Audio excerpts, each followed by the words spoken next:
Sebelum ceritanya dimulai, silahkan tulis di kolom komentar dari daerah mana saja teman-teman yang menonton cerita ini. Jangan lupa like dan subscribe agar channel ini bisa semakin berkembang dan bisa mempersembahkan cerita yang lebih menarik lagi. Langit di luar jendela tampak labu, sewarna dengan hati Citra yang masih terbungkus duka. Tepat 1 bulan telah berlalu sejak Haikal, suaminya, menghembuskan napas terakhirnya. Namun bagi Citra, waktu seolah berhenti berputar di hari itu. Setiap sudut rumah yang mereka bangun bersama kini, terasa seperti museum kenangan. Aroma kopi Haikal di pagi hari yang tak akan pernah lagi ia hirup, tawa renyahnya saat menonton film komedi di ruang tengah, hingga kebiasaannya meletakkan kacamata baca di atas tumpukan buku di meja kerja. Semua itu masih tergambar begitu jelas. Namun sosoknya telah tiada, meninggalkan kekosongan yang begitu besar dan menyakitkan. Citra mencoba menjalani hari-harinya, satu persatu, dengan sisa tenaga yang ia miliki. Ia memasak sarapan hanya untuk dirinya sendiri di dapur yang terasa terlalu besar, membersihkan rumah dalam keheningan yang memekakan, dan tidur di ranjang luas yang terasa dingin di sisi yang ditinggalkan Haikal. Setiap pagi, saat menatap cermin, ia melihat pantulan seorang wanita yang sama sekali tidak ia kenali. Matanya sembab, wajahnya pucat, dan senyum yang dulu selalu menghiasi bibirnya kini lenyap tak berbekas. Namun, di tengah kerapuhannya, ada satu hal yang menjadi pegangannya, satu janji yang membuatnya harus tetap tegar. Janji yang diucapkan Haikal kepada almarhum ayahnya, Pak Budiman, di sisi ranjang rumah sakit beberapa tahun silam. Citra ingat betul momen itu. Pak Budiman yang sudah sangat lemah menggenggam tangan Haikal, dan menatapnya dengan sorot mata penuh harap. Haikal, ayah tidak punya banyak waktu lagi. Jaga ibu Sarah dan adikmu, Tony. Ayah tahu mereka bukan darah dagingmu, tapi ayah mohon, jangan telantarkan mereka. Anggap ini permintaan terakhir ayah, lirih Pak Budiman saat itu. Haikal, dengan mata berkaca-kaca, mengangguk mantap. Haikal janji, yah. Haikal akan menjaga ibu dan Tony sebaik Haikal menjaga diri sendiri. Janji itulah yang menjadi warisan tak tertulis bagi Citra. Setelah Haikal tiada, ia merasa memiliki kewajiban untuk meneruskan sumpah suaminya. Meskipun hatinya sendiri hancur berkeping-keping, ia tidak pernah lupa akan tanggung jawab itu. Ibu Sarah, ibu tiri Haikal yang dinikahi Pak Budiman di usia senjanya, dan Tony, adik tiri Haikal yang manja dan tidak pernah mau bekerja, adalah dua orang yang tidak pernah benar-benar tulus padanya. Citra bisa merasakannya dari tatapan mereka, dari cara mereka berbicara yang selalu menyeratkan rasa iri, seolah Citra adalah orang asing yang telah merebut putra kesayangan mereka. Padahal, Haikal adalah putra kandung Pak Budiman dari pernikahan pertamanya, jauh sebelum Ibu Sarah masuk ke dalam keluarga mereka. Namun, demi menghormati mendiang suami dan mertuanya, Citra menekan semua perasaan tidak nyaman itu. Hari ini adalah tanggal 29, tanggal di mana Haikal biasa mengirimkan uang bulanan untuk ibu dan adik tirinya. Citra membuka laptopnya dengan tangan sedikit gemetar. Ia masuk ke aplikasi perbankan, menatap saldo di rekening bersama mereka yang perlahan menyusut. Hatinya terasa sesak. Uang ini adalah hasil kerja keras Haikal, keringat yang ia cucurkan siang dan malam untuk membangun masa depan mereka berdua. Kini, sebagian dari uang itu harus ia kirimkan kepada orang-orang yang ia tahu tidak pernah tulus mendoakan kebahagiaan mereka. Ia menarik napas panjang, mencoba menyingkirkan keraguan. Ini demi Haikal.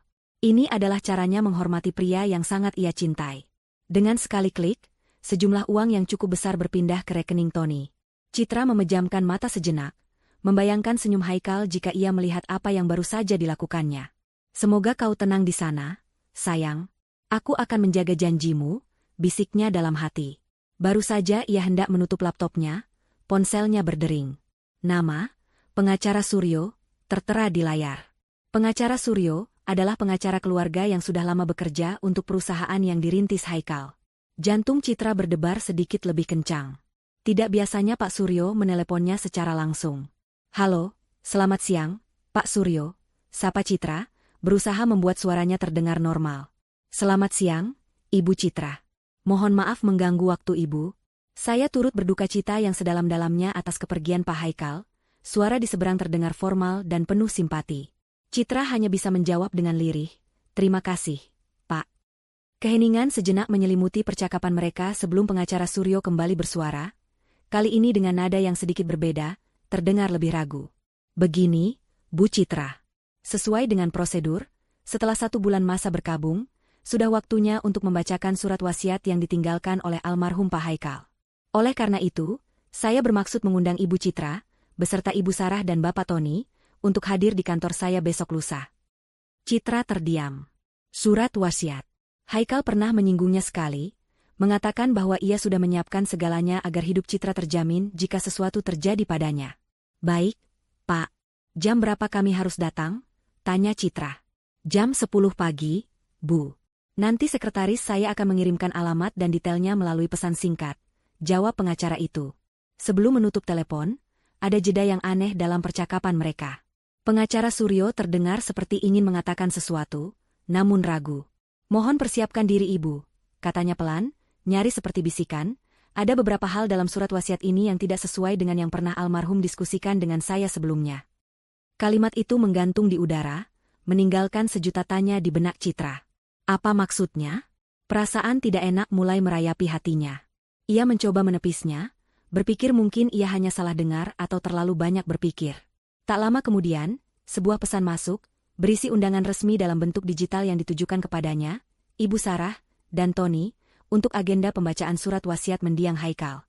Undangan itu terasa dingin dan formal, menjadi penanda bahwa babak baru yang penuh ketidakpastian dalam hidupnya akan segera dimulai. Malam itu, Citra tidak bisa tidur. Ia memeluk kemeja terakhir yang dipakai Haikal, mencoba mencari ketenangan dari aroma yang masih tersisa, sementara firasat buruk terus menghantuinya tanpa ampun. Udara di ruang rapat kantor pengacara terasa dingin, jauh lebih dingin dari suhu pendingin ruangan yang menyala. Citra duduk tegap di salah satu kursi kulit yang mewah, kedua tangannya saling bertaut di atas pangkuan. Di seberangnya, Ibu Sarah dan Tony duduk berdampingan. Ibu Sarah mengenakan pakaian serba hitam yang mahal, lengkap dengan kacamata hitam yang bertengger di atas kepalanya, seolah baru saja menghadiri sebuah acara fashion daripada pertemuan duka. Tony, di sebelahnya, tampak gelisah. Ia terus-menerus memeriksa ponselnya dan sesekali berbisik pada ibunya. Wajah mereka memang menunjukkan ekspresi sedih yang dipaksakan, namun mata mereka tidak bisa berbohong. Ada kilatan aneh di sana, sebuah antisipasi, sebuah ketidaksabaran yang membuat perut Citra terasa mulas. Sesuai undangan yang mereka terima, ketiganya telah berkumpul tepat waktu.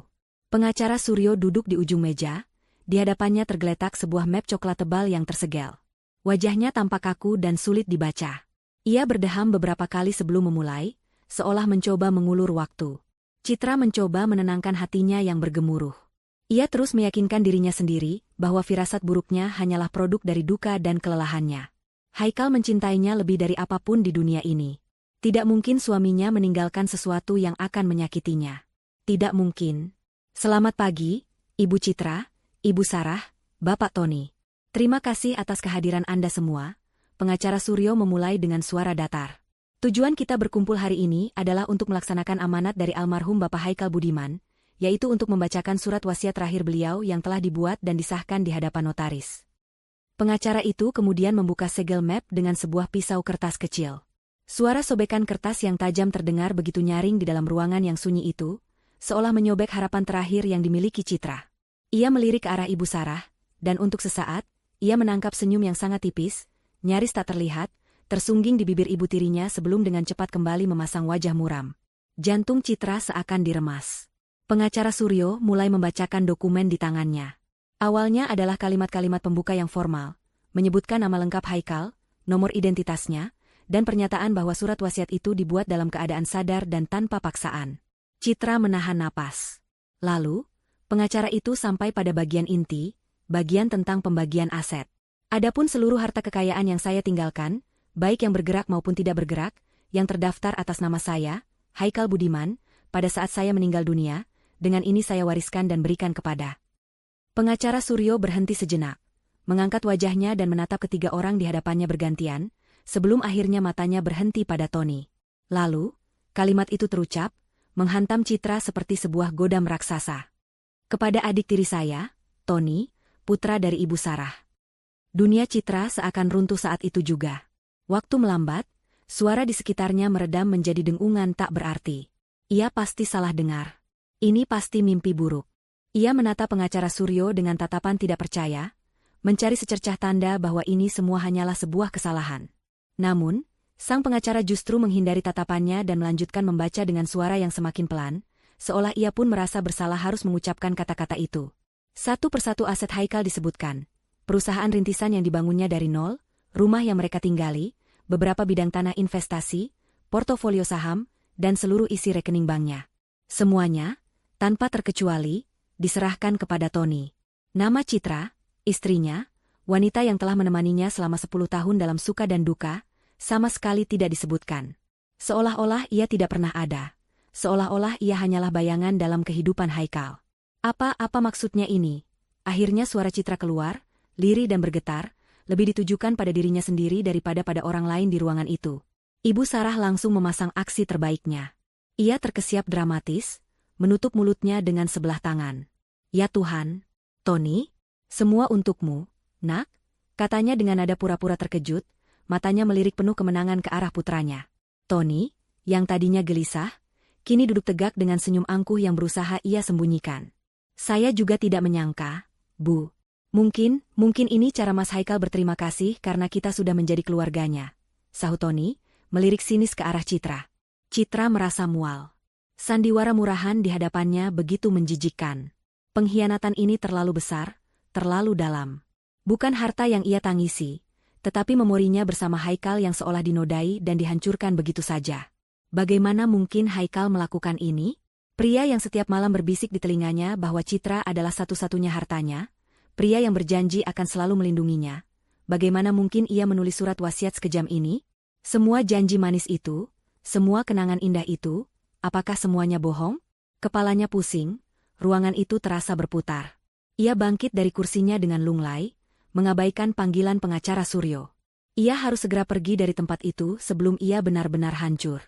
Saat ia berjalan melewati Ibu Sarah dan Tony, ia bisa mendengar bisikan Ibu Sarah yang penuh kepuasan. Syukurlah, akhirnya semua kembali ke tempat yang semestinya. Dengan langkah gontai, Citra keluar dari gedung itu, tak peduli pada tatapan orang-orang. Udara panas Semarang yang menerpa wajahnya tak mampu mencairkan hatinya yang telah membeku. Di tengah keramaian jalan, di antara deru klakson dan suara kendaraan, Citra merasa sendirian. Benar-benar sendirian.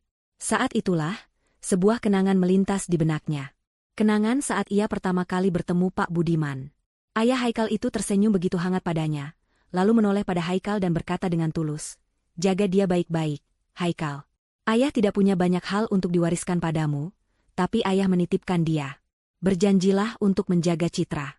Dia adalah warisan terbaikku untukmu." Kata-kata itu, yang dulu terasa begitu manis dan membahagiakan, kini berubah menjadi belati tajam yang menusuk jantungnya. Ini tidak mungkin. Ada sesuatu yang salah. Sangat salah. Di tengah keputusasaan itu, sebuah benih kecil perlawanan mulai tumbuh. Ini bukan akhir. Ini tidak boleh menjadi akhir. 3 hari berlalu dalam kabut yang pekat. 3 hari sejak Citra berjalan keluar dari kantor pengacara dengan dunia yang jungkir balik. Ia menghabiskan hari-harinya di dalam rumah, menolak panggilan telepon dari teman-teman yang khawatir, dan hanya makan saat perutnya sudah terasa perih. Rasa duka yang awalnya murni kini tercemar oleh perasaan lain yang lebih kelam dan membakar, pengkhianatan. Setiap kali ia memejamkan mata, bukan lagi wajah tersenyum Haikal yang ia lihat, melainkan seringai puas Ibu Sarah dan tatapan arogan Tony. Ia terus memutar ulang kejadian di ruang rapat itu. Setiap kata, setiap gestur, dan setiap kebohongan yang terpancar dari mata mereka. Kebohongan yang begitu rapi, begitu terencana. Bagaimana mungkin ia begitu buta selama ini? Bagaimana mungkin ia tidak melihat sifat asli mereka yang tersembunyi di balik topeng kesedihan palsu?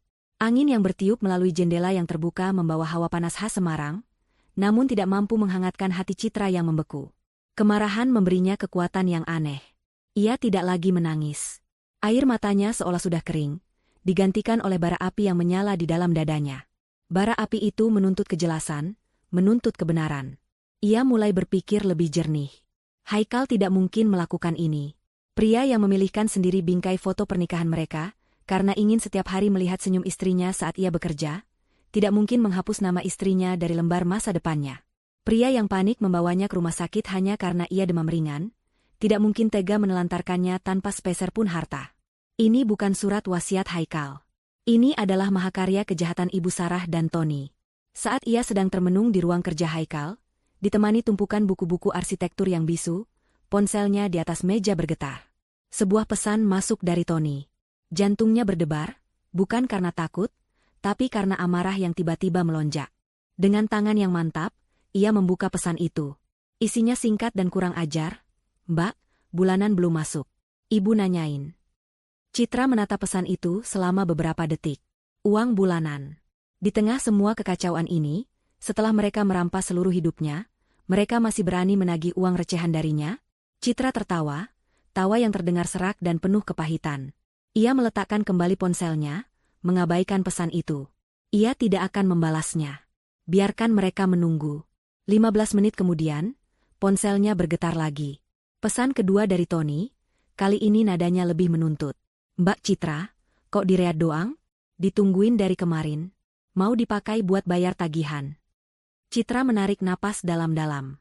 Kesabaran ada batasnya, dan kesabarannya sudah habis terkikis oleh pengkhianatan mereka. Ia masih memilih untuk diam, membiarkan keheningan menjadi jawabannya. Tidak sampai 5 menit, ponselnya berdering keras. Nama, Tony, terpampang di layar. Kali ini, Citra tidak ragu. Ia menggeser ikon hijau, menempelkan ponsel ke telinganya, dan menunggu. Halo, Mbak. Susah banget sih dihubungin. Semprot Tony langsung, tanpa basa-basi. Suaranya terdengar kesal dan angkuh, seolah Citra adalah bawahannya yang lalai mengerjakan tugas. Ada apa, Tony? Jawab Citra. Suaranya sendiri terdengar asing di telinganya. Dingin, datar, dan tanpa emosi. Ketenangan itu agaknya membuat Tony sedikit terkejut, namun ia segera kembali ke mode arogannya. Ada apa? Ada apa? Ya uang bulanan? Lah, Mbak lupa apa gimana? Ini udah telat beberapa hari. Ibu udah ngomel-ngomel terus. Cerocosnya. Citra memejamkan mata sejenak, mengumpulkan semua kekuatan yang tersisa. Tony, panggilnya dengan suara yang menusuk. Dengar baik-baik. Menurut surat wasiat yang dibacakan 3 hari lalu, kamu adalah pewaris tunggal seluruh harta Mas Haikal. Kamu sekarang adalah seorang miliarder baru. Tony terdiam di seberang sana, mungkin tidak menduga arah pembicaraan ini. Citra melanjutkan, suaranya semakin mantap. Satu-satunya ikatanku denganmu dan ibumu adalah janji yang kupegang teguh pada mendiang suamiku. Dan surat wasiat palsu yang kalian buat itu telah menghancurkan janji itu sampai ke akarnya. Apa maksudmu surat wasiat palsu? Gagap Tony, suaranya terdengar panik. Jangan pura-pura bodoh, Tony. Aku mungkin sedang berduka, tapi aku tidak bodoh. Desis Citra. Mulai detik ini, kalian urus diri kalian sendiri. Gunakan harta rampasan kalian itu untuk membiayai hidup kalian. Jangan pernah menghubungiku lagi untuk urusan uang. Setelah mengucapkan kalimat itu, sebuah beban besar seolah terangkat dari pundaknya. Untuk pertama kalinya dalam sebulan terakhir, ia merasa bisa bernapas sedikit lebih lega. Ia merasa menjadi dirinya sendiri lagi. Kamu. Terdengar suara keributan di seberang, lalu suara Ibu Sarah yang melengking merebut telepon. Citra, apa-apaan kamu ini? Beraninya kamu bicara seperti itu pada adikmu. Kamu itu menantu tidak tahu diri, makinya tanpa jeda. Citra hanya mendengarkan dengan tenang. Cacian itu tidak lagi menyakitinya. Setelah semua yang kami berikan padamu, setelah kamu hidup enak memakai uang anakku, sekarang kamu mau lepas tanggung jawab? Kamu pikir kamu siapa? Lanjut Ibu Sarah. Citra tertawa kecil, tawa yang membuat Ibu Sarah berhenti berteriak. Justru aku yang seharusnya bertanya. Ibu pikir ibu siapa? Hubungan kita sudah selesai saat ibu tega memalsukan keinginan terakhir suami saya, balas Citra dengan ketajaman yang tak pernah ia tunjukkan sebelumnya. Jaga mulutmu. Kamu akan membayar untuk kesombonganmu ini, Citra. Kami akan pastikan kamu tidak punya apa-apa. Kamu akan menyesal. Ancam Ibu Sarah, suaranya bergetar karena amarah. Aku sudah tidak punya apa-apa, Bu. Kalian sudah mengambil semuanya. Tapi satu hal yang kalian lupa, kata Citra. Kalian juga sudah kehilangan satu-satunya orang yang tulus membiayai hidup kalian selama ini. Tanpa menunggu jawaban, Citra memutus sambungan telepon. Tangannya tidak gemetar. Hatinya tidak ragu. Ia segera membuka kembali aplikasi perbankan di laptopnya. Bukan untuk mentransfer uang, tapi untuk memutus semua akses. Ia memblokir rekening Tony dan Ibu Sarah dari daftar transfernya. Ia lalu memeriksa daftar pembayaran otomatis. Matanya menyipit saat melihat beberapa tagihan kartu kredit atas nama Tony dan cicilan mobil mewah Ibu Sarah yang ternyata selama ini dibayar otomatis dari rekening bersama miliknya dan Haikal. Dengan gerakan cepat dan pasti, ia menghentikan semua pembayaran itu. Satu persatu, ia memotong tali yang mengikatnya pada 2 parasit itu. Ikatan itu kini telah terputus. Selamanya. Beberapa saat kemudian, sebuah pesan masuk dari Ibu Sarah, penuh dengan huruf kapital dan ancaman. Citra membacanya, lalu tersenyum tipis. Ancaman itu tidak lagi terasa menakutkan.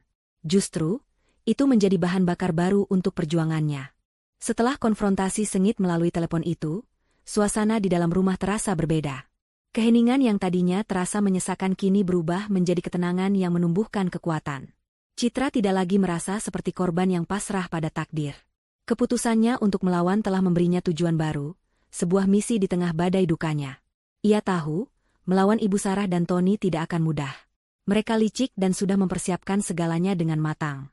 Ia butuh bukti, butuh sesuatu yang bisa mematahkan kebohongan mereka. Tapi dari mana ia harus memulai? Pikirannya tertuju pada ruang kerja Haikal, tempat di mana ia menerima telepon dari Tony tadi.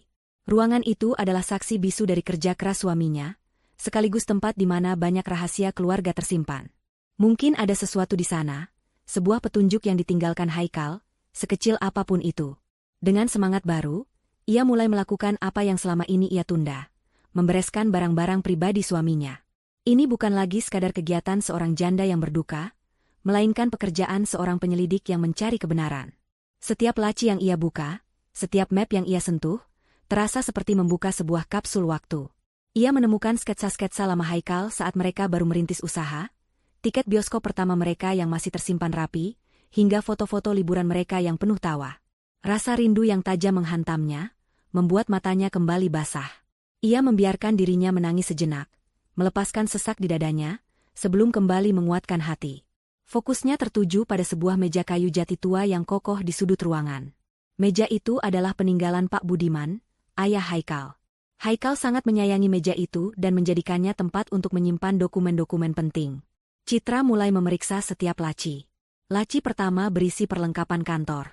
Laci kedua berisi kontrak-kontrak proyek yang sudah selesai. Laci ketiga berisi dokumen-dokumen pribadi Haikal seperti ijazah dan akta kelahiran. Semuanya tampak normal. Citra hampir putus asa, berpikir bahwa usahanya sia-sia. Namun, saat ia hendak menutup laci paling bawah, tangannya merasakan ada sesuatu yang aneh di bagian belakang laci. Terasa ada tonjolan kayu yang tidak semestinya. Didorong oleh rasa penasaran, ia menarik laci itu keluar sepenuhnya dari tempatnya. Dan di sanalah ia menemukannya. Sebuah kompartemen tersembunyi, sebuah ruang rahasia di bagian belakang meja yang hanya bisa diakses jika lacinya dilepas. Jantungnya berdebar kencang. Dengan tangan gemetar, ia merogoh ke dalam ruang gelap itu dan menarik keluar sebuah folder kulit berwarna biru tua yang sudah sedikit usang. Debu tipis menyelimutinya, menandakan folder itu sudah lama tidak tersentuh. Dengan napas tertahan, ia membukanya. Halaman pertama adalah sebuah dokumen dengan kop surat notaris yang berbeda dari notaris yang mengesahkan surat wasiat palsu itu. Judulnya jelas, Draft Surat Wasiat, Haikal Budiman. Ia membacanya dengan cepat. Isinya persis seperti yang pernah Haikal katakan padanya. Seluruh aset perusahaan diserahkan padanya untuk dikelola, rumah menjadi miliknya, dan sejumlah dana yang cukup besar disiapkan untuk menjamin masa tuanya. Ada juga klausul yang menyebutkan santunan bulanan untuk Ibu Sarah dan Tony, jumlahnya wajar dan terbatas, sebagai bentuk pemenuhan janji pada Pak Budiman. Ini dia. Ini adalah bukti pertama bahwa ada wasiat lain, wasiat yang sesungguhnya. Tangannya bergerak lebih dalam ke dalam folder itu, dan menemukan setumpuk surat yang diikat dengan pita. Tulisan tangan di amplop teratas adalah tulisan tangan Pak Budiman. Ditujukan, untuk putraku, Haikal. Hati-hati, Citra membuka surat itu. Isinya adalah curahan hati seorang ayah kepada putranya. Pak Budiman menceritakan kebahagiaannya di akhir hayatnya bersama Ibu Sarah, namun juga kegelisahannya. Haikal, tulis Pak Budiman, ibumu Sarah adalah wanita yang baik. Tapi cintanya pada materi terkadang membutakan hatinya. Ayah melihat bagaimana ia memanjakan Tony, hingga menjadi pemuda yang tidak punya tujuan. Ayah mohon padamu, nak, teruslah berbakti padanya, tapi jangan pernah menyerahkan kendali keuangan keluarga kita padanya. Lindungi apa yang sudah kita bangun bersama, dan yang terpenting, lindungi istrimu, Citra. Dia adalah wanita yang tulus, jangan sampai kebaikannya dimanfaatkan. Membaca tulisan itu, Citra merasa seolah Pak Budiman sedang berbicara langsung padanya dari alam baka, memberinya kekuatan dan validasi atas semua kecurigaannya selama ini. Ia meletakkan surat itu dengan hormat, air matanya menetes di atas kertas tua itu. Ia merasakan kehadiran dua pria yang sangat ia sayangi di ruangan itu, memberinya restu untuk berjuang. Saat itulah, sebuah benda kecil jatuh dari sela-sela lipatan surat terakhir. Sebuah kartu nama. Kartu nama itu tampak profesional, dengan cetakan timbul berwarna emas. Kantor Hukum Hartono Orekan. Di baliknya, ada sebuah tulisan tangan yang sangat ia kenali. Tulisan tangan Haikal. Kalimatnya pendek, namun memiliki kekuatan sebuah petir yang menyambar. Temui dia jika terjadi sesuatu padaku. Citra menatap kartu nama itu, lalu membaca kembali tulisan tangan suaminya. Sebuah cahaya harapan yang terang benderang menembus kegelapan di hatinya. Ini bukan hanya sebuah petunjuk. Ini adalah sebuah peta, sebuah jalan keluar yang ditinggalkan Haikal untuknya. Ia tidak sendirian dalam pertarungan ini. Haikal, bahkan setelah tiada, masih berusaha melindunginya. Dengan kartu nama itu di genggamannya, Citra tahu persis apa langkah selanjutnya yang harus ia ambil. Pagi datang membawa cahaya matahari yang menembus tirai jendela, membelah kegelapan di kamar Citra. Untuk pertama kalinya dalam sebulan, ia tidak terbangun dengan perasaan hampa. Semalam, ia tidur dengan kartu nama pengacara Hartono di genggamannya, seolah benda kecil itu adalah jimat yang memberinya kekuatan. Ada secercah harapan, sebuah tujuan yang jelas. Hari ini, ia akan mulai berjuang. Ia bangkit dari tempat tidur, bukan lagi dengan langkah gontai seorang janda yang meratapi nasib, melainkan dengan gerak tegap seorang pejuang yang bersiap menuju medan perang. Ia memilih pakaiannya dengan saksama, sebuah blus berwarna krem yang sederhana namun rapi, dan celana bahan hitam. Ia ingin terlihat kuat, kompeten, dan tidak lagi rapuh. Saat menatap pantulannya di cermin, ia melihat sorot mata yang berbeda. Sembab karena duka masih ada, namun kini di baliknya tersirat keteguhan yang membaja. Setelah sarapan seadanya, dengan jantung yang berdebar sedikit lebih kencang, ia menekan nomor telepon yang tertera di kartu nama itu. Suara seorang wanita yang profesional dan ramah menjawab di seberang sana. "Selamat pagi, kantor hukum Hartono Orekan, dengan Rina, ada yang bisa saya bantu?" Citra menarik napas dalam-dalam. "Selamat pagi. Nama saya Citra, istri dari almarhum Haikal Budiman. Saya menemukan kartu nama ini di antara barang-barang peninggalan suami saya. Ada catatan dari beliau untuk menemui Bapak Hartono." Jelas Citra, suaranya terdengar lebih mantap dari yang ia duga. Terdengar keheningan sejenak, lalu suara sang sekretaris berubah menjadi lebih hangat. "Ibu Citra?" "Tentu saja. Pak Hartono sering sekali membicarakan almarhum Pak Budiman dan putranya, Pak Haikal. Mohon tunggu sebentar, saya akan periksa jadwal beliau." Tak lama kemudian, wanita itu kembali. "Ibu beruntung, ada klien yang baru saja membatalkan janji untuk jam 11 siang ini. Apakah ibu bisa datang?" Tanpa ragu, Citra menjawab, "Saya bisa. Saya akan segera ke sana." Perjalanan menuju kantor pengacara yang terletak di kawasan Candi, salah satu area elit di Semarang, terasa seperti perjalanan napak tilas. Ia melewati kafe tempatnya dan Haikal pertama kali berkencan, melewati taman tempat mereka biasa berjalan sore, dan melewati simpang jalan di mana Haikal pernah berhenti mendadah hanya untuk membelikannya sebuket bunga dari pedagang asongan. Setiap sudut kota meneriakkan nama suaminya. Namun kali ini, kenangan itu tidak membuatnya menangis. Justru sebaliknya, kenangan itu memperkuat tekadnya. Ia berjuang bukan hanya untuk dirinya, tetapi juga untuk membersihkan nama Haikal dari fitnah keji yang tersirat dalam surat wasiat palsu itu. Ia berjuang untuk kehormatan suaminya. Kantor Hukum Hartono Orekan menempati sebuah bangunan tua bergaya kolonial yang terawat dengan baik. Suasananya tenang, berwibawa, dan sangat berbeda dari kantor pengacara Suryo yang terkesan modern namun dingin. Begitu ia masuk, ia disambut oleh sekretaris yang tadi berbicara dengannya di telepon. Ia diantar menuju sebuah ruangan besar yang dipenuhi rak-rak buku berisi kitab undang-undang yang tebal. Di balik sebuah meja kayu yang besar, duduk seorang pria berusia akhir 60-an. Rambutnya sudah memutih, namun posturnya masih tegap dan sorot matanya tajam penuh wibawa, meskipun ada kehangatan di sana. "Inilah pengacara Hartono. Ibu Citra, silakan duduk." Sapanya dengan suara berat yang menenangkan, sambil bangkit dari kursinya untuk menyambut Citra. Citra duduk di hadapannya, meletakkan folder kulit biru tua yang ia temukan di atas meja. "Terima kasih sudah bersedia menemui saya secepat ini, Pak," ucap Citra. Pengacara Hartono tersenyum tipis. "Saya adalah sahabat baik almarhum ayah mertua Anda, Budiman. Dan saya sudah menganggap Haikal seperti putra saya sendiri. Saat saya mendengar kabar kepergiannya, saya sangat terpukul. Saya sempat bingung kenapa Anda tidak menghubungi saya sama sekali."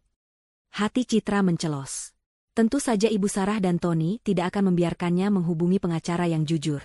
Dengan napas yang tertahan, Citra mulai menceritakan segalanya. Ia menceritakan tentang pembacaan surat wasiat yang janggal, tentang bagaimana seluruh harta warisan jatuh ke tangan Tony, tentang bagaimana namanya sama sekali tidak disebut. Ia lalu membuka folder itu, menunjukkan draft surat wasiat lama dan surat pribadi dari Pak Budiman. Pengacara Hartono mendengarkan dengan saksama, raut wajahnya berubah dari tenang, menjadi bingung, lalu mengeras menahan amarah. Ia membaca surat dari sahabatnya, Pak Budiman, dan matanya tampak berkaca-kaca. Sudah kuduga, desisnya pelan, Budiman selalu khawatir dengan sifat asli Sarah. Dia hanya tidak ingin merusak kebahagiaan di sisa hidupnya. Tapi ini keterlaluan.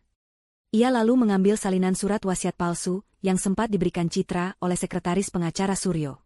Matanya menyipit saat melihat tanda tangan Haikal di bagian bawah.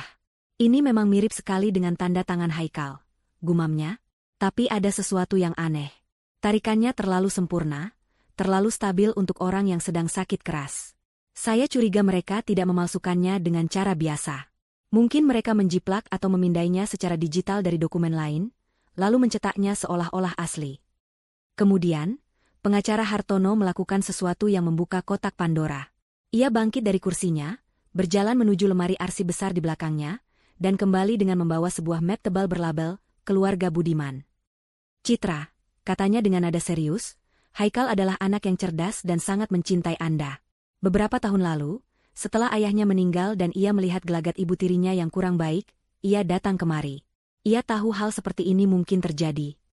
Dari dalam map itu, pengacara Hartono mengeluarkan sebuah dokumen yang dijilid rapi. Ini adalah surat wasiat asli Haikal.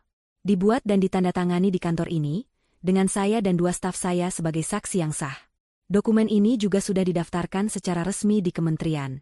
Ini adalah satu-satunya surat wasiat yang valid secara hukum. Tangan Citra gemetar saat menerima dokumen itu. Ia membacanya halaman demi halaman. Isinya persis seperti draft yang ia temukan, namun ini adalah versi final yang lengkap dengan tanda tangan asli Haikal dan stempel notaris yang sah. Air mata yang sejak tadi ia tahan akhirnya luruh juga. Ini bukan air mata duka, melainkan air mata kelegaan. Kebenaran ada di pihaknya. Haikal tidak pernah mengkhianatinya. Lalu, apa yang harus kita lakukan, Pak? Tanya Citra, suaranya serak. Pengacara Hartono menatapnya dengan tatapan tajam seorang ahli strategi. Yang mereka lakukan bukan hanya perbuatan tidak bermoral, tapi juga tindak pidana serius. Pemalsuan dokumen dan penipuan. Kita akan melawannya. Pertama, kita akan ajukan gugatan pembatalan surat wasiat palsu itu ke pengadilan. Dengan wasiat asli ini sebagai bukti utama, kita pasti menang. Tapi sebelum itu, katanya, kita perlu mengumpulkan lebih banyak amunisi untuk memastikan mereka tidak hanya kalah, tapi juga mendapatkan hukuman yang setimpal. Kita perlu bukti bagaimana mereka mendapatkan tanda tangan Haikal di surat wasiat palsu itu. Mengikuti arahan dari pengacara Hartono, langkah pertama dalam pengumpulan bukti dimulai. Tim hukum dari kantornya segera bergerak cepat, menyusun berkas gugatan dan mempersiapkan segala keperluan legal. Namun, Hartono menekankan satu hal penting, bukti terkuat adalah bukti yang menunjukkan adanya paksaan atau penipuan saat wasiat palsu itu dibuat. Pusat dari semua kejadian ini adalah di hari-hari terakhir Haikal. Kita harus fokus ke sana. Pikiran itu membawa Citra kembali ke tempat yang paling ingin ia hindari, rumah sakit. Kenangan akan selang-selang infus, bunyi mesin monitor EKG yang monoton, dan wajah pucat Haikal yang terbaring lemah kembali menghantuinya. Namun, demi keadilan, ia harus menguatkan dirinya. Ditemani oleh seorang pengacara muda dari tim Hartono yang bernama Bayu, Citra kembali mendatangi rumah sakit besar tempat Haikal dirawat. Setiap langkah di lorong steril itu terasa berat, membangkitkan kembali trauma yang belum sepenuhnya sembuh.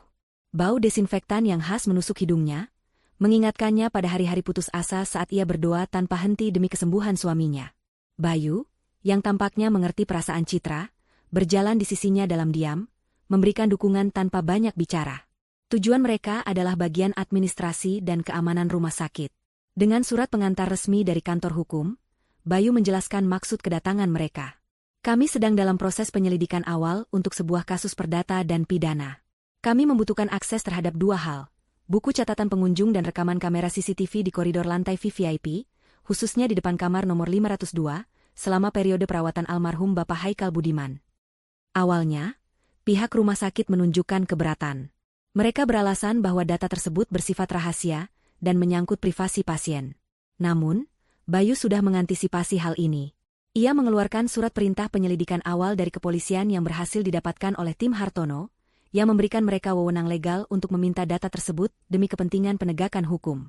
Setelah melalui beberapa proses birokrasi yang memakan waktu, pihak rumah sakit akhirnya setuju untuk bekerja sama.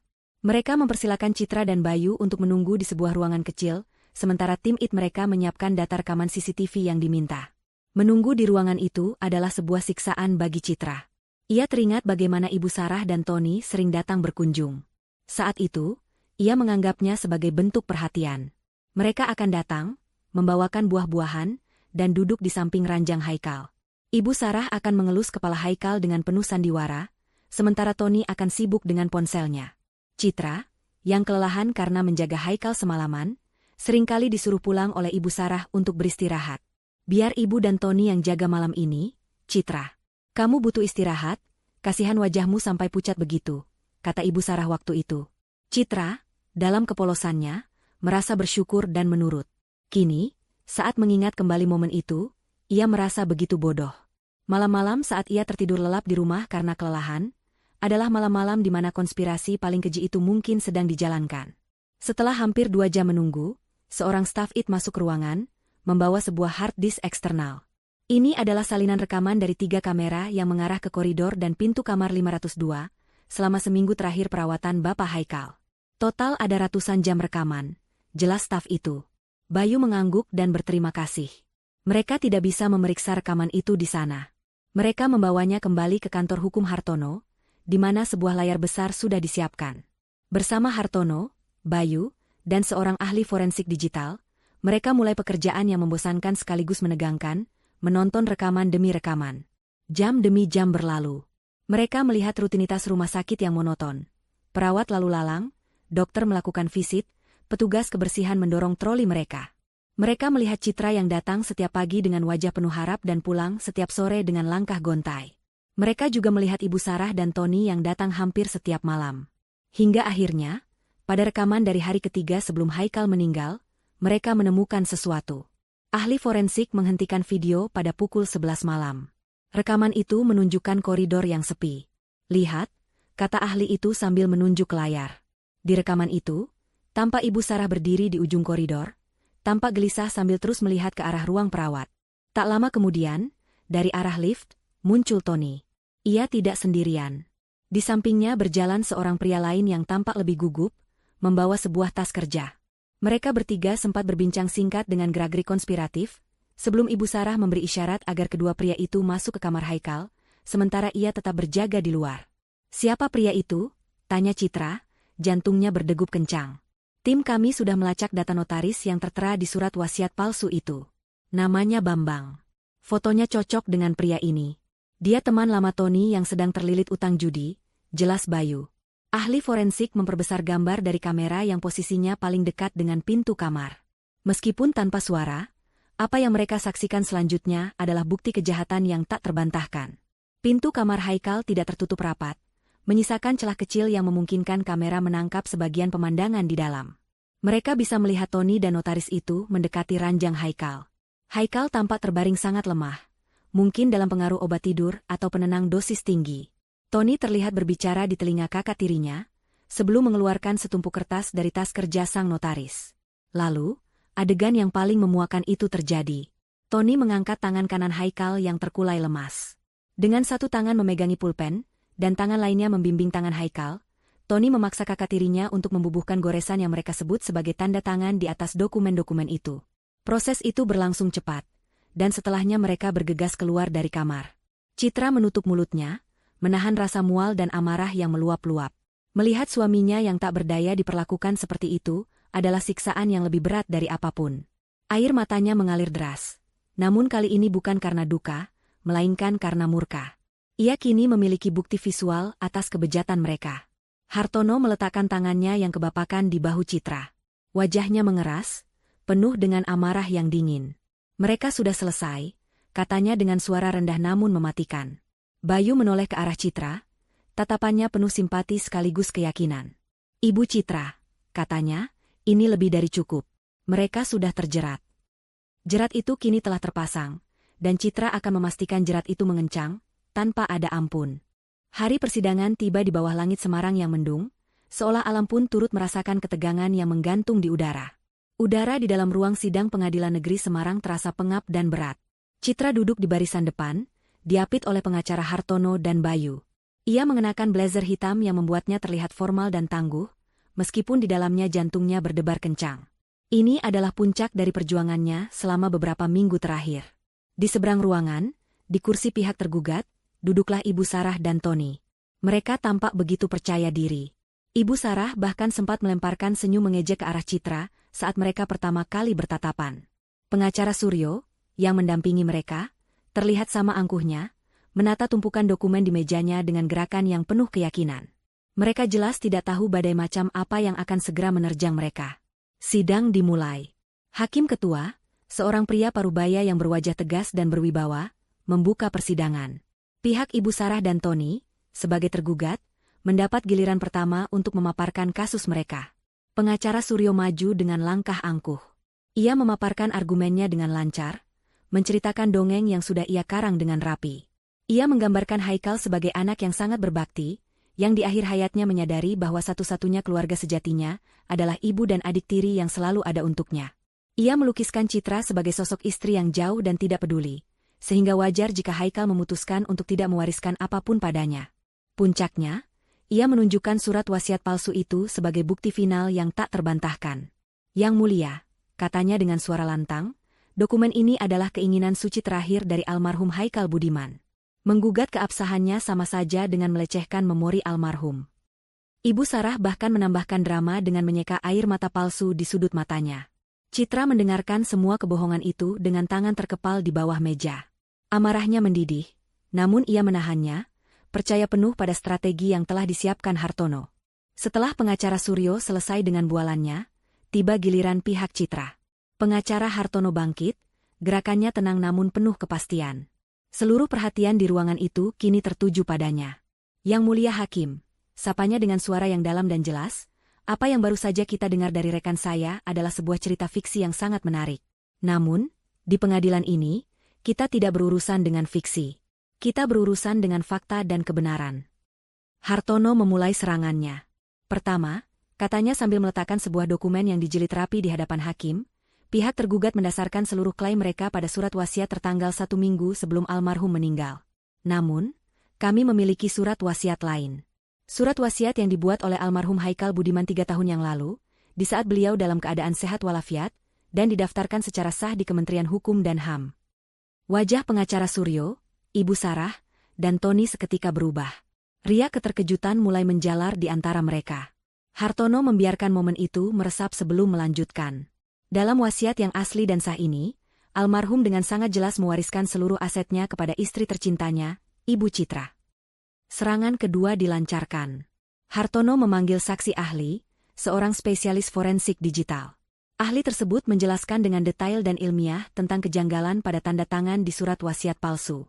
Tanda tangan ini memiliki tingkat presisi dan kestabilan yang tidak mungkin dibuat oleh seseorang yang sedang dalam kondisi sakit kritis dan di bawah pengaruh obat-obatan berat, jelasnya di bawah sumpah. Analisis kami menunjukkan bahwa tanda tangan ini kemungkinan besar adalah hasil jiplakan digital dari dokumen lain yang pernah ditandatangani almarhum saat masih sehat. Wajah Tony mulai pucat pasi. Serangan ketiga adalah pukulan yang menghancurkan mental mereka. Hartono meminta izin hakim untuk menunjukkan sebuah surat pribadi. Ini adalah surat dari almarhum Bapak Budiman, ayah kandung almarhum Haikal, yang ditulis untuk putranya. Di dalamnya, beliau mengungkapkan kekhawatirannya akan sifat materialistis dari para tergugat. Hartono membacakan kutipan dari surat itu, yang isinya memperingatkan Haikal untuk melindungi aset keluarga dan terutama istrinya. Argumen bahwa Haikal tiba-tiba berubah pikiran dan menyerahkan segalanya pada ibu dan adik tirinya kini terdengar semakin absurd. Lalu, tibalah momen puncak, serangan final yang tak akan bisa mereka tangkis. Yang mulia, kata Hartono, suaranya menggema di ruangan yang sunyi, untuk menepis keraguan terakhir tentang bagaimana surat wasiat palsu ini dibuat, kami memiliki satu bukti lagi. Sebuah bukti visual. Ia meminta izin untuk memutar sebuah rekaman video. Sebuah layar proyektor besar diturunkan di tengah ruang sidang. Lampu sedikit diredupkan. Ibu Sarah dan Tony saling pandang dengan tatapan panik yang tak bisa lagi disembunyikan. Mereka tahu apa yang akan muncul di layar itu. Rekaman CCTV dari koridor rumah sakit mulai diputar. Seluruh ruangan hening, hanya terdengar suara proyektor yang berputar pelan. Mereka melihat adegan konspirasi itu dengan mata kepala mereka sendiri. Ibu Sarah yang berjaga di luar, Tony dan Notaris Bambang yang menyelinap masuk ke kamar Haikal di tengah malam. Lalu, adegan paling memberatkan itu muncul, diperbesar agar terlihat jelas oleh semua orang. Tangan Haikal yang terkulai lemas, dipaksa membubuhkan tanda tangan oleh adik tirinya sendiri. Gasps dan bisik-bisik terdengar dari bangku pengunjung. Wajah Ibu Sarah kini putih seperti kapas. Sementara Tony menunduk dalam-dalam, seolah ingin ditelan bumi. Pengacara Suryo tampak syok, menyadari bahwa ia telah dibohongi habis-habisan oleh kliennya. Setelah rekaman selesai, keheningan yang berat menyelimuti ruangan. Hakim ketua menatap tajam ke arah Ibu Sarah dan Tony dengan sorot mata penuh amarah dan kejijikan. Ia tidak memerlukan banyak waktu untuk berdiskusi dengan hakim anggota. Palu diketuk 3 kali dengan keras, suaranya seolah menjadi lonceng kematian bagi kebohongan mereka. Pengadilan memutuskan, kata hakim ketua dengan suara tegas, 1. Membatalkan surat wasiat tertanggal 22 September 2025 karena terbukti palsu dan dibuat melalui cara-cara yang melanggar hukum. 2. Mengesahkan surat wasiat tertanggal 15 Januari 2022 sebagai satu-satunya wasiat yang sah dan berkekuatan hukum tetap. Dengan demikian, seluruh harta peninggalan almarhum Haikal Budiman secara sah adalah milik ahli waris tunggal, yaitu Saudari Citra. Namun, hakim tidak berhenti di situ. 3. Lanjutnya, matanya masih tertuju pada para tergugat. Berdasarkan bukti-bukti yang terungkap di persidangan hari ini, pengadilan memerintahkan jaksa penuntut umum untuk segera membuka penyelidikan pidana terhadap Saudari Sarah, Saudara Tony, dan Saudara Bambang atas dugaan tindak pidana pemalsuan dokumen, penipuan, dan persekongkolan jahat. Ibu Sarah menjerit pelan, sementara Tony tampak lemas di kursinya. Kemenangan Citra bukan hanya kemenangan perdata, tetapi juga awal dari kehancuran total bagi mereka yang telah mengkhianatinya. Saat sidang ditutup dan semua orang mulai beranjak, Citra berjalan keluar dengan langkah yang mantap. Di lobi, Ibu Sarah mencoba mendekatinya dengan tatapan putus asa. "Citra, tolong." Namun, sebelum ia sempat melanjutkan, Citra menatapnya dengan dingin. "Ini bukan hanya tentang harta, Bu," katanya pelan namun menusuk. "Ini tentang menghormati wasiat Pak Budiman dan Haikal." Ia kemudian berbalik dan berjalan pergi, meninggalkan Ibu Sarah yang terisak dalam penyesalan yang sudah terlambat. Kemenangan di pengadilan terasa seperti fajar yang menyingsing setelah malam yang panjang dan gelap. Namun, Citra tahu ini barulah permulaan. Ia telah memenangkan pertempuran, tapi sekarang ia harus memenangkan perang, mengambil kembali kendali atas hidup dan warisan suaminya. 2 hari setelah putusan hakim, ditemani pengacara Hartono dan seorang auditor keuangan terpercaya, Citra melangkahkan kakinya untuk pertama kali ke kantor perusahaan rintisan yang didirikan Haikal, Cipta Ruang Estetika. Ia datang bukan lagi sebagai tamu, melainkan sebagai pemilik dan direktur utama yang sah. Para karyawan yang sudah mendengar berita tentang kasus di pengadilan menyambutnya dengan campuran rasa hormat, penasaran, dan simpati. Selama ini, Tony sering datang ke kantor dan bertindak seolah-olah dialah bosnya. Namun semua orang tahu ia tidak memiliki kapabilitas apapun selain menghamburkan uang. Citra mengadakan rapat singkat dengan para manajer kunci. Dengan bantuan Hartono, ia menjelaskan status hukumnya dan meyakinkan mereka bahwa perusahaan akan terus berjalan di bawah arahannya, sesuai dengan visi dan misi yang telah diletakkan oleh Haikal. "Saya tahu saya bukan arsitek sehebat suami saya," kata Citra dengan suara yang jujur dan rendah hati, "tapi saya belajar banyak darinya tentang bisnis ini. Saya di sini untuk melanjutkan mimpinya, dan saya butuh bantuan Anda semua untuk melakukannya." Kata-katanya yang tulus diterima dengan baik. Ia bisa melihat kelegaan di wajah para karyawan yang setia pada Haikal. Mereka akhirnya memiliki pemimpin yang jelas. Setelah rapat, pekerjaan sesungguhnya dimulai. Bersama auditor, Citra mengurung diri di ruang kerja Haikal, ruangan yang sama di mana ia pernah merasa begitu putus asa. Kini, ruangan itu terasa berbeda. Ia duduk di kursi Haikal, bukan dengan perasaan kehilangan, melainkan dengan rasa tanggung jawab. Mereka mulai memeriksa laporan keuangan perusahaan selama beberapa bulan terakhir, terutama selama periode sebulan setelah Haikal meninggal, saat Tony merasa di atas angin. Apa yang mereka temukan sungguh mengejutkan, meskipun tidak lagi mengherankan. Ada banyak sekali pengeluaran janggal.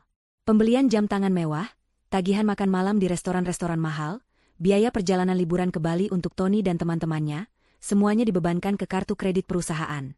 Tony benar-benar berpesta pora dengan harta yang bukan miliknya. Auditor itu dengan teliti mencatat setiap penyelewengan.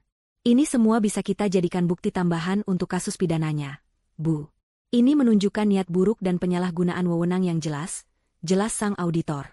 Citra mengangguk. Hatinya terasa miris melihat bagaimana kerja keras suaminya dihambur-hamburkan untuk hal-hal yang tidak berguna. Saat mereka terus menggali lebih dalam, mereka membuka folder berisi perjanjian-perjanjian dan pembayaran otomatis yang diatur oleh Haikal. Di sanalah mata Citra tertuju pada sebuah transaksi bulanan dengan nilai yang sangat besar. Penerimanya adalah sebuah bank, dengan keterangan, pembayaran KPR, Sarah Bintari. Hati Citra berdesir. Ia ingat rumah mewah di kawasan perbukitan Gombel yang selalu dibanggakan Ibu Sarah. Rumah yang katanya ia beli dengan hasil jerih payahnya sendiri. Citra meminta auditor untuk mencari dokumen terkait. Tak butuh waktu lama, mereka menemukan salinan digital dari perjanjian kredit pemilikan rumah, KPR, tersebut. Jantung Citra seakan berhenti berdetak saat membaca detailnya. Rumah itu memang atas nama Ibu Sarah, namun nama penjamin dan pembayar utama yang tertera di setiap lembarnya adalah Haikal Budiman. Seluruh cicilan yang sudah berjalan selama 3 tahun terakhir dibayar lunas setiap bulannya melalui fasilitas auto debit dari rekening pribadi Haikal. Menurut perjanjian ini, kata auditor sambil menunjuk sebuah klausul, jika terjadi sesuatu pada penjamin utama, maka tanggung jawab lunasan jatuh pada ahli waris yang sah, yaitu ibu. Ini berarti, secara hukum, ibu sekarang yang bertanggung jawab atas cicilan rumah itu. Namun, ibu juga punya hak penuh untuk mengatur perjanjian ini, termasuk menghentikannya. Citra menatap dokumen itu lama. Papan catur kini telah diatur ulang. Semua bida telah kembali ke tempatnya, dan ia yang memegang kendali. Ia teringat semua hinaan yang ia terima, teringat bagaimana Ibu Sarah dan Tony menertawakannya saat mereka pikir mereka telah menang. Ia teringat bagaimana mereka tinggal di rumah mewah itu, menikmati kemewahan yang dibayar oleh keringat pria yang mereka hianati. Tidak ada keraguan dalam hatinya. Tidak ada belas kasihan yang tersisa. Ini bukan balas dendam. Ini adalah konsekuensi. Ini adalah karma. Dengan ketenangan yang luar biasa, Citra mengambil ponselnya. Ia tidak menelepon Ibu Sarah. Ia menelepon manajer bank yang namanya tertera di dokumen perjanjian itu. Setelah memperkenalkan diri dan status hukumnya yang baru, ia langsung ke pokok permasalahan. Selamat sore, Pak Manajer. Saya, Citra, selaku ahli waris sah dari almarhum Haikal Budiman. Saya menelepon sehubungan dengan fasilitas KPR atas nama nasabah Sarah Bintari dengan nomor rekening sekian-sekian, yang selama ini pembayarannya dijamin oleh suami saya. Terdengar suara ketikan keyboard di seberang sana. Baik, Ibu Citra. Data sudah kami verifikasi. Ada yang bisa kami bantu. Citra menarik napas, lalu mengucapkannya dengan suara yang dingin dan jelas. Saya perintahkan pihak bank untuk menghentikan semua fasilitas auto debit dari rekening almarhum Haikal Budiman untuk pembayaran cicilan tersebut, efektif segera. Mohon catat bahwa mulai hari ini, seluruh tanggung jawab dan tagihan atas kredit tersebut sepenuhnya kembali kepada pemilik properti, Ibu Sarah Bintari. Tolong kirimkan semua surat peringatan tunggakan dan konsekuensi hukumnya langsung ke alamat beliau. Setelah menyelesaikan kalimatnya, Citra meletakkan ponselnya di atas meja. Sebuah langkah besar telah ia ambil. Ia menatap foto Haikal yang tersenyum di mejanya. Untuk pertama kalinya, ia merasa beban di pundaknya benar-benar terangkat. Ia tahu, di suatu tempat, sebuah surat tunggakan pertama sedang dicetak, siap dikirimkan untuk memulai babak baru dalam kehidupan ibu dan anak tiri serakah itu. Babak yang bernama kejatuhan. 2 minggu berlalu sejak palu hakim diketuk. Bagi Citra, 2 minggu itu terasa seperti sebuah era baru yang dimulai. Keheningan yang menyelimuti hidupnya bukan lagi keheningan duka yang hampa, melainkan keheningan yang damai dan produktif. Ia mencurahkan seluruh energi dan pikirannya untuk cipta ruang estetika. Setiap pagi, ia datang ke kantor lebih awal, belajar memahami setiap detail proyek yang sedang berjalan, membaca kembali catatan-catatan Haikal, dan berdiskusi dengan para arsitek senior. Para karyawan, yang awalnya sedikit canggung, kini menaruh hormat yang tulus padanya. Mereka melihat kesungguhan di matanya, melihat bagaimana ia berusaha keras untuk menghormati dan melanjutkan warisan pendiri perusahaan mereka. Citra menemukan kembali ritme hidupnya di antara tumpukan cetak biru, aroma kertas, dan dering telepon yang sibuk. Pekerjaan menjadi terapinya, sebuah jembatan yang menghubungkannya dengan memori Haikal sekaligus jalan untuk membangun masa depannya sendiri. Pada suatu sore yang cerah di akhir pekan, ia memberanikan diri mengunjungi tempat peristirahatan terakhir Haikal. Kali ini, ia datang tidak dengan air mata keputusasaan, melainkan dengan seikat bunga sedap malam kesukaan suaminya dan senyum yang tulus. Ia membersihkan nisan marmer itu dari beberapa helai daun kering, lalu duduk di sampingnya, menceritakan semua yang telah terjadi seolah Haikal sedang mendengarkan di sisinya. Aku sudah melakukannya, sayang, bisiknya pada angin. Aku sudah menjaga apa yang kamu bangun dengan susah payah. Perusahaan aman, dan orang-orang jahat itu, mereka akan mendapatkan apa yang pantas mereka terima. Kamu bisa tenang sekarang. Saat ia mengatakan itu, beban terakhir yang membebani jiwanya seolah terangkat dan terbang bersama angin sepau-sepau. Ia merasa damai, sebuah kedamaian yang sudah lama tidak ia rasakan. Ia mulai menemukan kembali kepingan dirinya yang hilang. Ia mulai menelepon teman-temannya lagi, tertawa saat mendengar lelucon, dan bahkan mulai menikmati secangkir teh di teras rumahnya pada pagi hari tanpa merasa kesepian. Sementara dunia Citra mulai diwarnai kembali oleh cahaya, dunia Ibu Sarah dan Tony justru semakin terperosok ke dalam kegelapan. Keheningan dari pihak mereka terasa aneh dan menegangkan. Tidak ada telepon, tidak ada pesan, tidak ada upaya untuk menghubunginya sama sekali. Namun, jejak-jejak kejatuhan mereka mulai sampai ke telinga Citra. Suatu hari, sekretarisnya meneruskan sebuah email yang secara tidak sengaja masih terkirim ke alamat email perusahaan. Email itu adalah notifikasi dari sebuah butik mewah, memberitahukan bahwa transaksi kartu kredit atas nama Tony ditolak karena telah melampaui batas pagu. Di hari lain, seorang manajer proyek memberitahunya bahwa beberapa pemasok material mengeluh karena Tony belum melunasi utang-utang pribadinya. Kehidupan mewah yang mereka bangun di atas kebohongan kini mulai runtuh, bata demi bata. Puncak dari keheningan itu terjadi di rumah megah mereka di perbukitan Gombel. Seorang kurir dari bank datang, membawa sebuah amplop coklat tebal yang disegel, dan harus diterima langsung oleh pemilik rumah. Ibu Sarah menandatangani surat tanda terima dengan tangan gemetar. Ia sudah menduga apa isinya. Sejak Citra menghentikan pembayaran cicilan, ia dan Tony hidup dalam ketakutan. Mereka mencoba menghubungi pengacara Suryo, namun pengacara licik itu kini ikut terseret dalam penyelidikan pidana dan menolak semua panggilan mereka. Mereka mencoba meminjam uang dari teman-teman sosialitanya, namun berita kekalahan mereka di pengadilan sudah menyebar luas. Tidak ada yang mau berurusan dengan penipu. Mereka terisolasi dalam sangkar emas mereka sendiri. Dengan napas tertahan, Ibu Sarah menyobek amplop itu. Isinya adalah surat peringatan pertama, dicetak dengan huruf tebal berwarna merah. Di dalamnya tertera jumlah tunggakan cicilan yang fantastis, ditambah dengan denda keterlambatan yang terus membengkak. Di bagian bawah surat, ada kalimat yang membuatnya lemas. Apabila tunggakan tidak dilunasi dalam waktu 14 hari kerja, maka pihak bank akan mengeluarkan surat peringatan kedua dan memulai proses penyitaan aset sesuai dengan perjanjian yang berlaku. 14 hari. Waktu mereka hampir habis. Panik mulai menjalari dirinya. Ia melihat sekeliling rumahnya, perabotan impor, lukisan mahal, taman yang asri. Semua yang menjadi simbol statusnya kini terancam lenyap. Arogansinya selama ini telah menguap, digantikan oleh keputusasaan yang dingin. Ia memanggil Tony, yang keluar dari kamarnya dengan wajah kusut.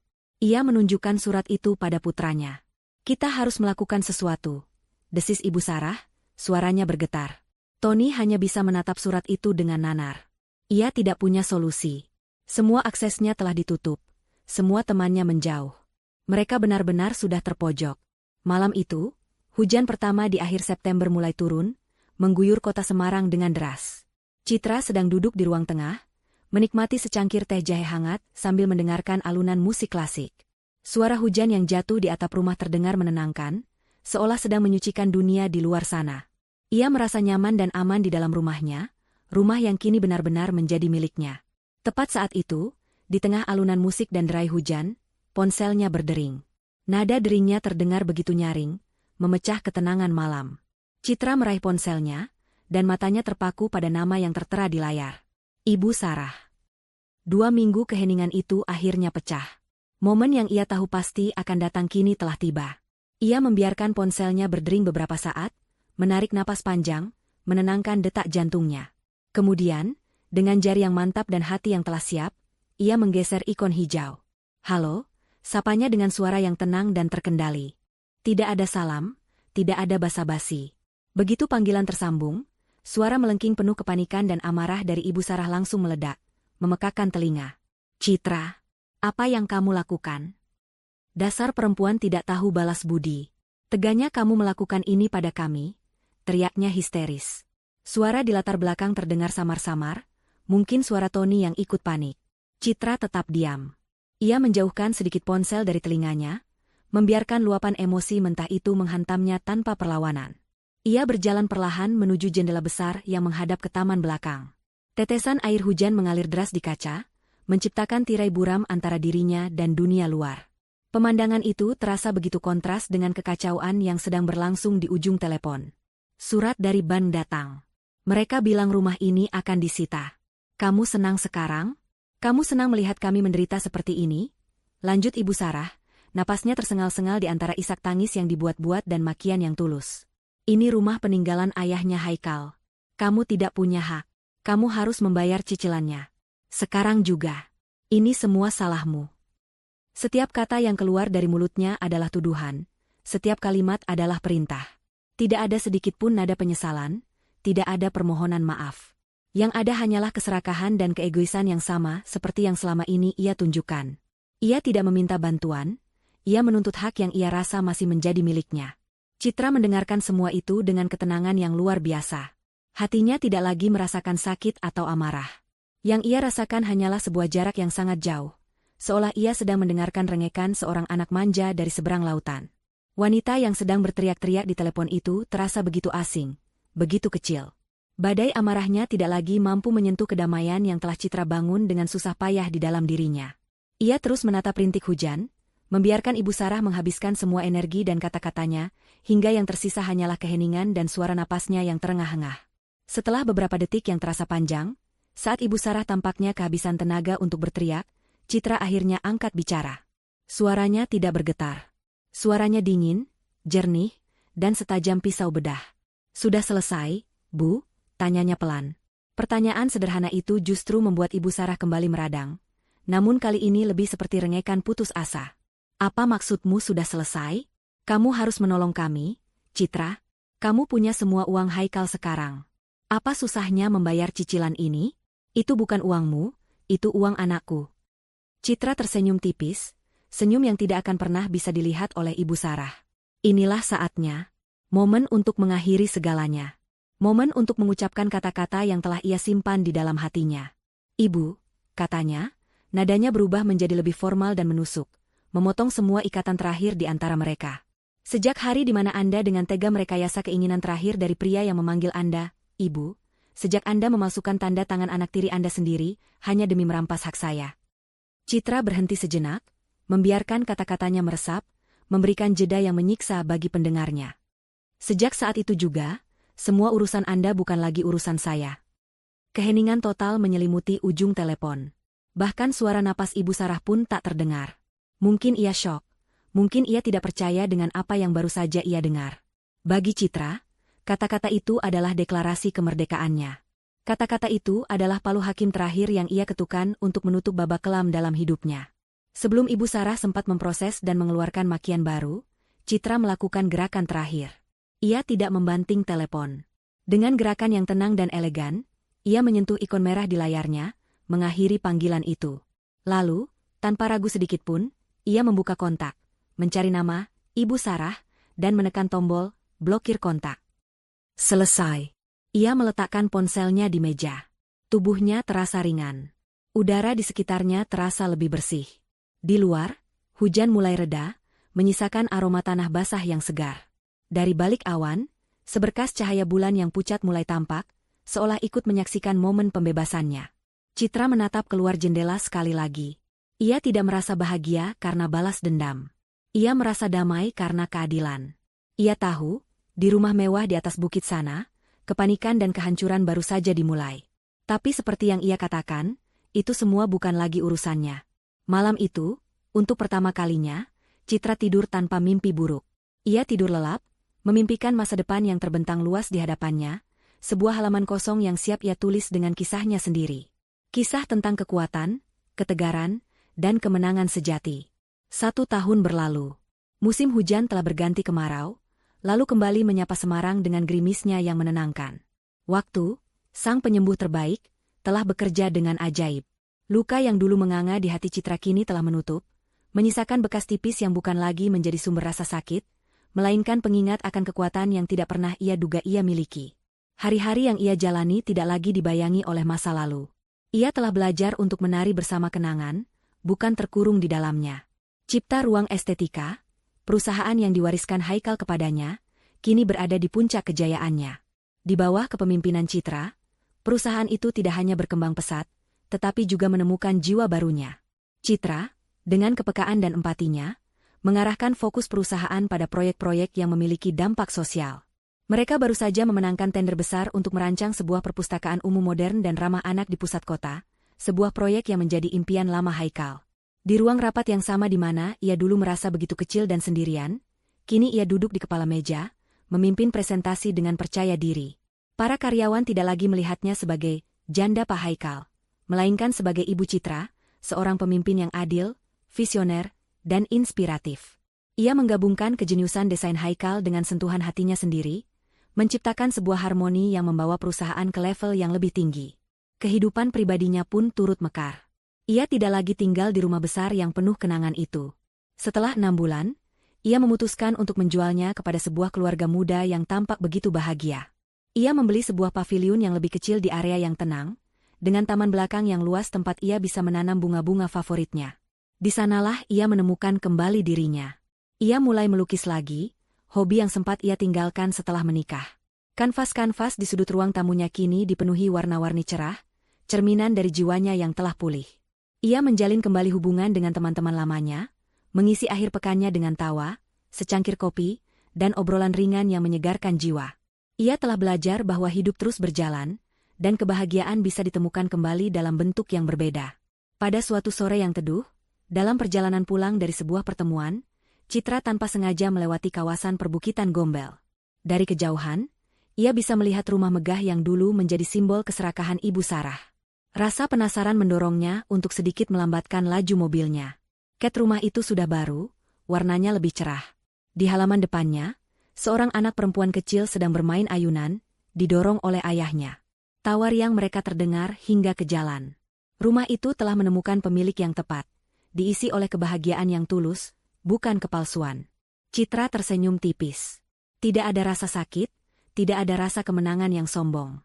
Yang ada hanyalah perasaan lega, seolah sebuah buku telah benar-benar ditutup dengan sempurna.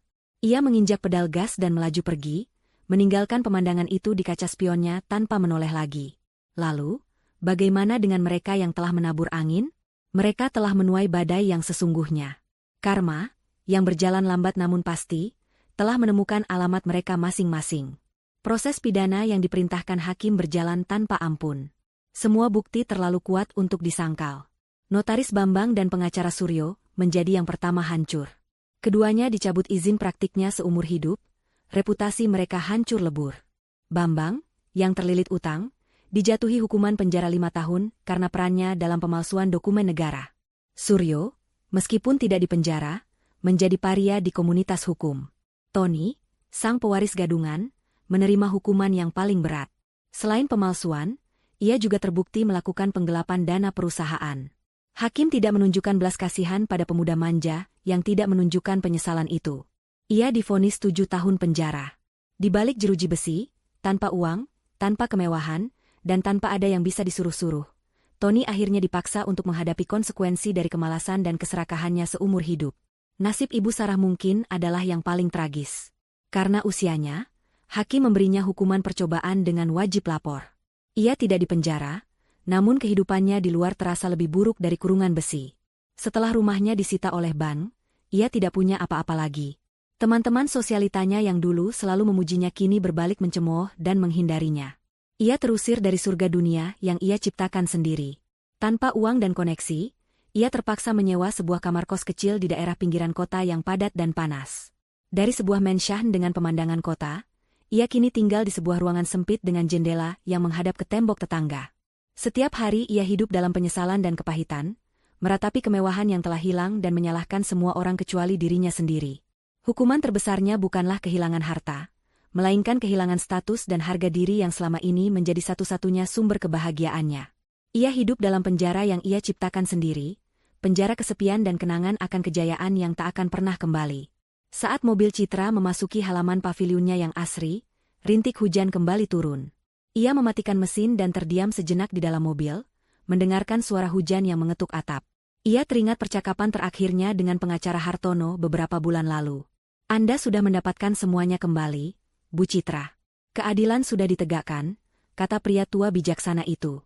Citra menggeleng pelan. Bukan itu yang terpenting, Pak, jawabnya saat itu. Yang terpenting adalah saya mendapatkan diri saya kembali. Dan itulah kebenarannya. Perjuangan yang ia lalui bukan hanya tentang merebut kembali harta. Itu adalah perjalanan untuk menemukan kembali kekuatannya, suaranya, dan harga dirinya.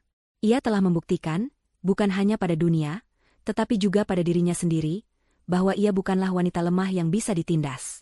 Ia adalah seorang penyintas, seorang pejuang, dan kini, seorang pemenang.